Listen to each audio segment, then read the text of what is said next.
Гъмов фристайл. Много любезно от ваша страна. Да ми дадете да плувам фристайл. Понеже аз не мога да се справя нито с крол, нито с бътърфлай, нито Брус Уилис. Вие май искате да говоря свободно. Разбира се. Аз имам богат набор от теми, на които мога да говоря свободно. Това, например...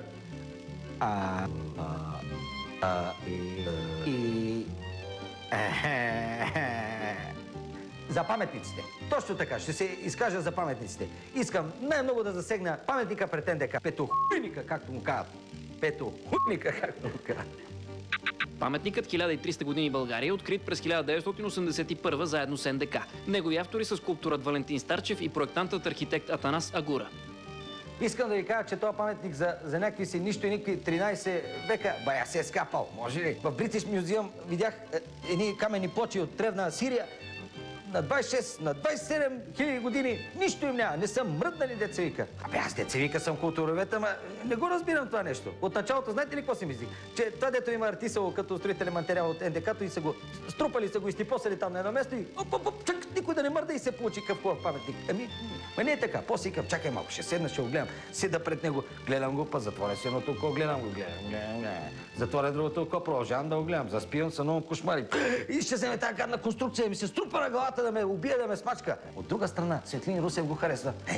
Щом Светлин Русев го харесва, той е добър художник. Даже плашещ художник.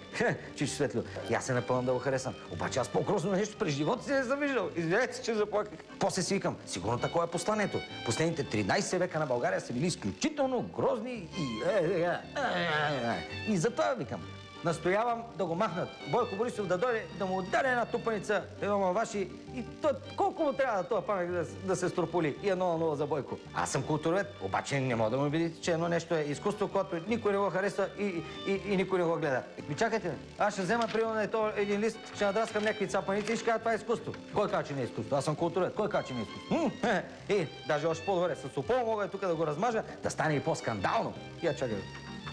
Вижте какво стана. Мишка кара колело. Искам аз да попитам. Бойко Борисов, може ли да строите този паметник с... Пусам Бойко? Не.